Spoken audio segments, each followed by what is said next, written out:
Hello दोस्तों।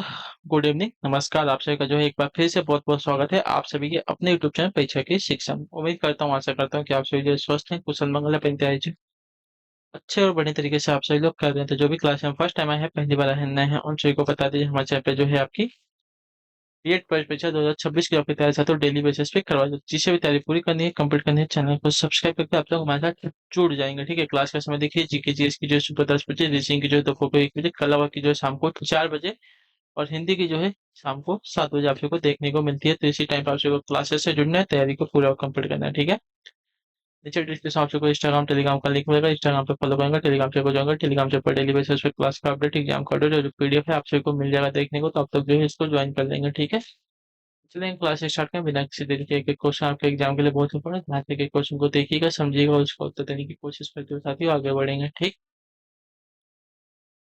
Clear है? चलिए, तो क्लास स्टार्ट करें बिना किसी देरी के। एक एक क्वेश्चन बहुत ही इंपॉर्टेंट है आप सभी के लिए, तो एक एक क्वेश्चन को देखिएगा, समझिएगा, फिर उसका उत्तर देने की कोशिश करते हुए आगे बढ़िएगा। ठीक है, चलिए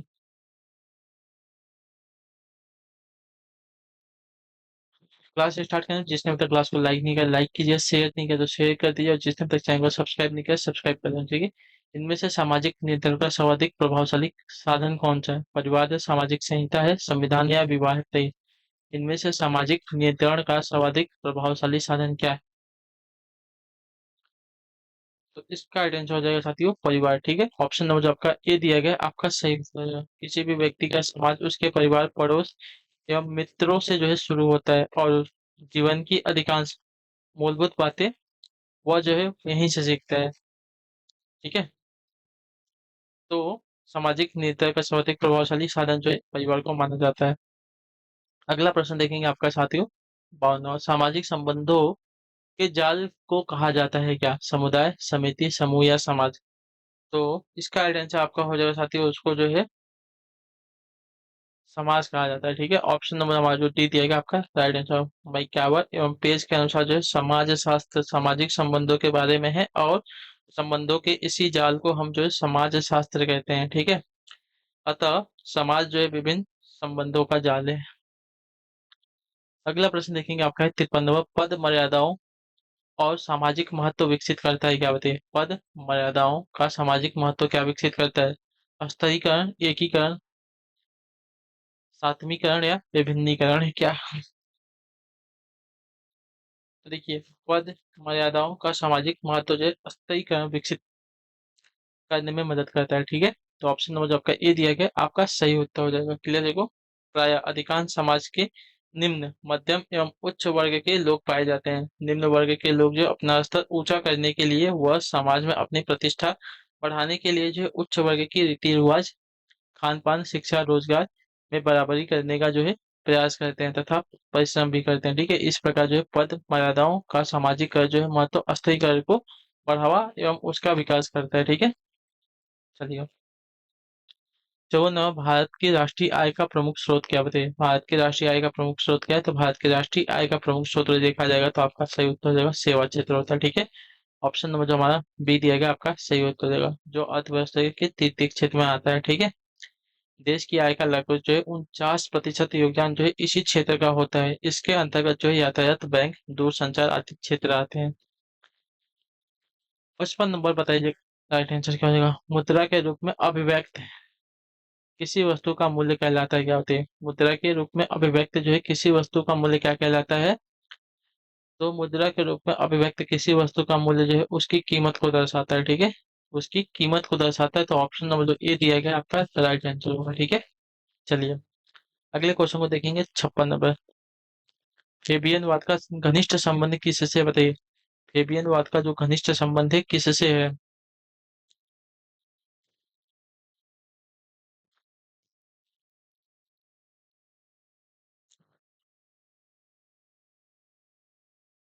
तो आपका राइट आंसर होगा प्रजातांत्रिक समाजवाद से। ठीक है, ऑप्शन नंबर जो आपका सी दिया गया आपका सही उत्तर हो जाएगा। ठीक है, फेबियनवाद का घनिष्ठ संबंध आपका प्रजातांत्रिक समाजवाद से। अगले क्वेश्चन को देखेंगे आपका साथियों 57 नंबर, उत्तर दीजिएगा राइट आंसर। जिस विदेशी मुद्रा से, ठीक है, जिस विदेशी मुद्रा से शीघ्र देशांतर यानी कि माइग्रेशन की प्रवृत्ति हो उसे क्या कहते हैं? बताइए।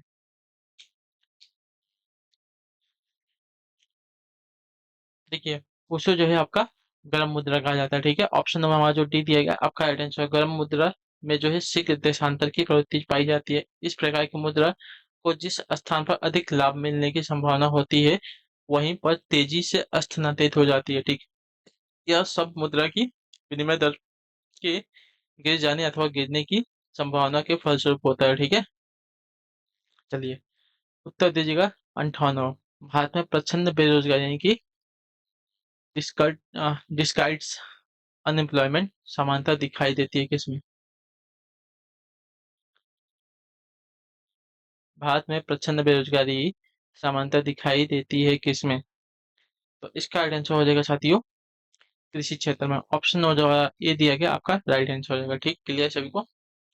प्रचंड बेरोजगारी को अदृश्य या छिपी हुई बेरोजगारी कहते हैं। इसके अंतर्गत जो है श्रमिक लोग बाहर से तो काम पर लगे हुए प्रतीत होते हैं, किंतु वास्तव में उन श्रमिकों की उस कार्य में आवश्यकता नहीं होती है, ठीक है। ऐसे श्रमिकों की सीमांत उपयोगिता शून्य होती है, अर्थात यदि इन्हें कार्य से हटा दिया जाए तो उत्पादन पर कोई प्रभाव नहीं पड़ेगा, ठीक है। भारत में सामान्यतः तौर पर कृषि के क्षेत्र में जो है प्रचंड बेरोजगारी दिखाई देती है। अगला प्रश्न देखेंगे आपके सामने क्या है, 59 नंबर। उत्तर दीजिएगा, राइट आंसर आपका क्या हो जाएगा, ठीक है।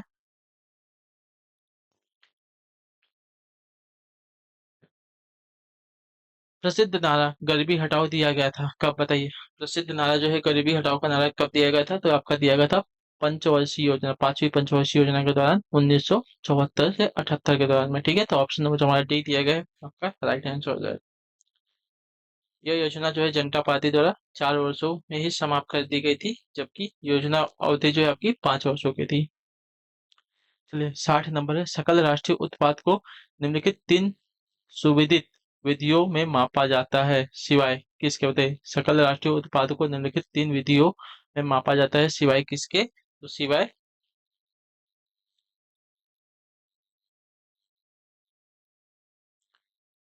मूल्य वर्धित विधि के, ठीक है। ऑप्शन नंबर जो आपका सी दिएगा आपका राइट आंसर होगा, ठीक है। सकल राष्ट्रीय उत्पाद यानी कि जीएनपी को उत्पाद आय और व्यय की विधियों द्वारा मापा जाता है, जबकि मूल्य वर्धित विधि को इसमें प्रयोग नहीं किया जाता है, ठीक है।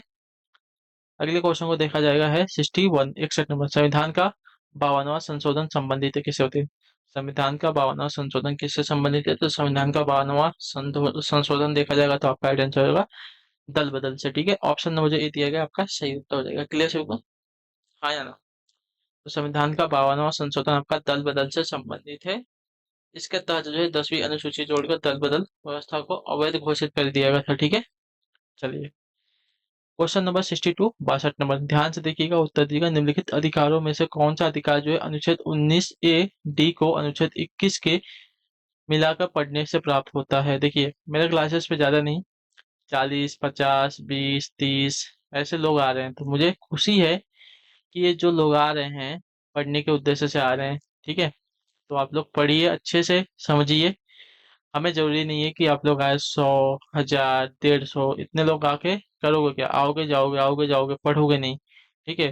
तो हमारे पास जो है, देखिए, मुझे जहां तक पता है, अनु जी हैं, सना जी हैं, कोमल है, रोशनी है, एक हमारी और छात्र का नाम क्या था,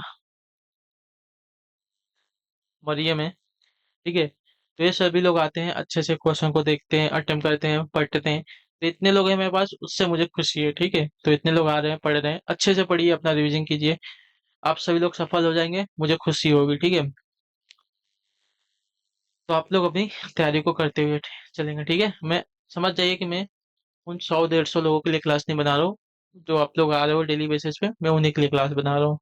तो आप लोग अपनी तैयारी को अच्छे और बढ़िया तरीके से करते हुए चलेंगे, ठीक है। और जिसने अभी तक लाइक नहीं किया, लाइक भी कर दीजिएगा क्लास को। और जिसने अभी तक चैनल को सब्सक्राइब नहीं किया, सब्सक्राइब कर लीजिएगा, ठीक है।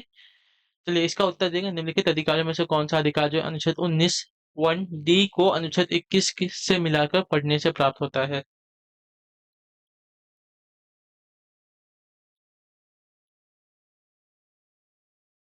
तो देखिए, इसका राइट आंसर आपका हो जाएगा यहाँ पे, रुक जाइए बताते हैं। विदेशियों को भी यात्रा का अधिकार है, ये वाला अनुच्छेद, ठीक है।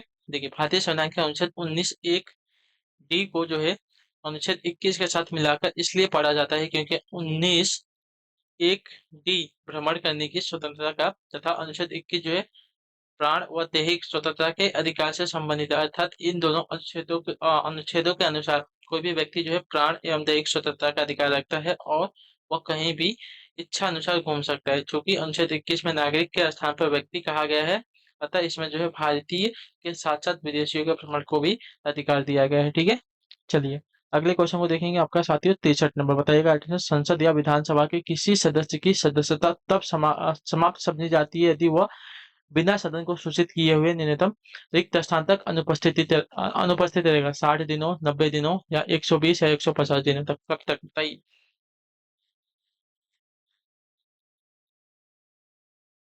इसका सही उत्तर क्या होगा? तो इसका राइट आंसर आपका हो जाएगा साथियों, यदि वह लगातार 60 दिनों तक अनुपस्थित रहेगा तो। ठीक है, संसद या विधानसभा सदस्य बिना सदन को सूचित किए यदि 60 दिनों या इससे अधिक अवधि तक अनुपस्थित रहता है तो उसकी सदस्यता जो है समाप्त हो जाती है। क्लियर है?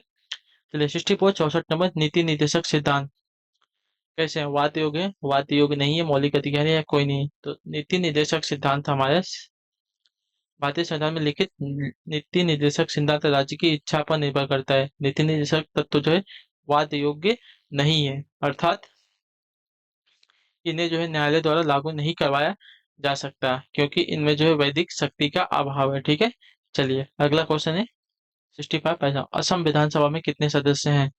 असम विधानसभा में कितने सदस्य हैं?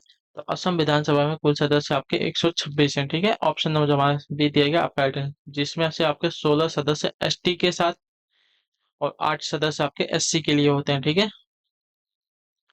एसटी के 16 और एससी के 8 सदस्य होते हैं इसमें से ही। ठीक है, अगला क्वेश्चन 66 नंबर है।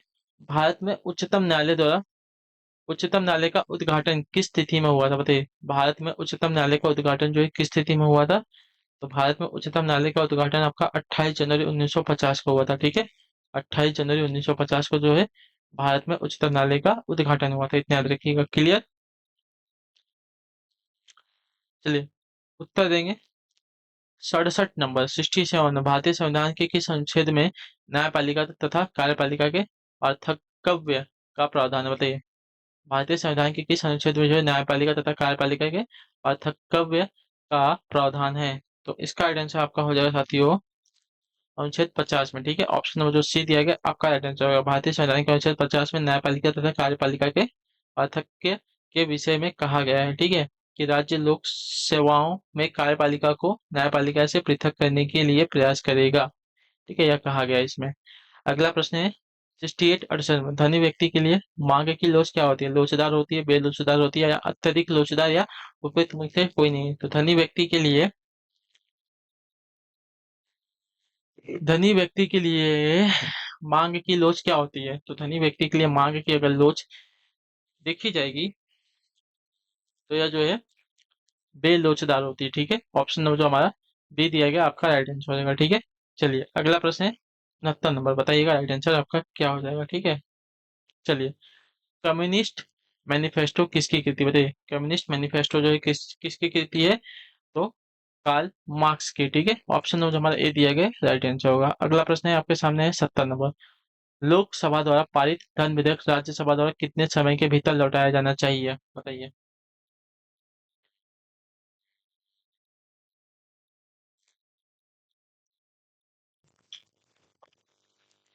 उत्तर दीजिए, इसका राइट आंसर क्या हो जाएगा?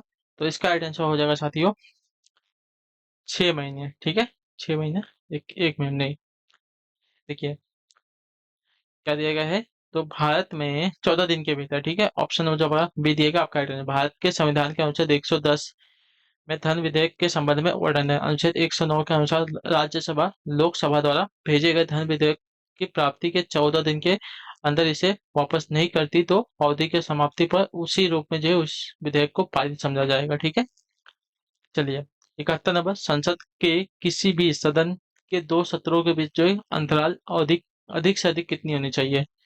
तो 6 महीने। ठीक है, ऑप्शन नंबर जो आपका बी दिएगा आपका राइट आंसर। संसद के किसी भी सदन के दो सत्रों के मध्य जो है 6 महीने की अवधि अधिक अंतराल नहीं होनी चाहिए। ठीक है, संसद के प्रत्येक वर्ष 3 सत्र जो है बजट सत्र मानसून सत्र और शीतकालीन सत्र जो है आयोजित किए जाते हैं, ठीक है। संसद के प्रत्येक 3 वर्ष 3 सत्र जो है बजट सत्र, मानसून सत्र और शीतकालीन सत्र जो है आयोजित किए जाते हैं, रखिएगा, ठीक है। 72 नंबर, शक्ति पृथक्करण का सिद्धांत किसने दिया है? तो शक्ति पृथक्करण का सिद्धांत जो है किसने दिया है, बताइए।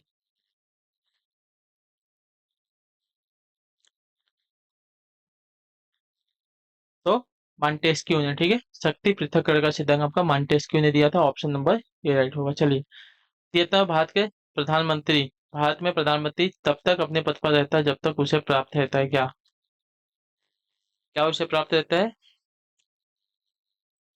तो लोकसभा का विश्वास प्राप्त रहता है, ठीक है। ऑप्शन नंबर आपका सी दिएगा आपका गाइडेंस है। संविधान के अनुच्छेद 75(2) के अनुसार, ठीक है, भारत के संविधान 75(2) के अनुसार भारत का प्रधानमंत्री तब तक अपने पद पर बना रहता है जब तक उसे लोकसभा का विश्वास प्राप्त रहता है, ठीक है।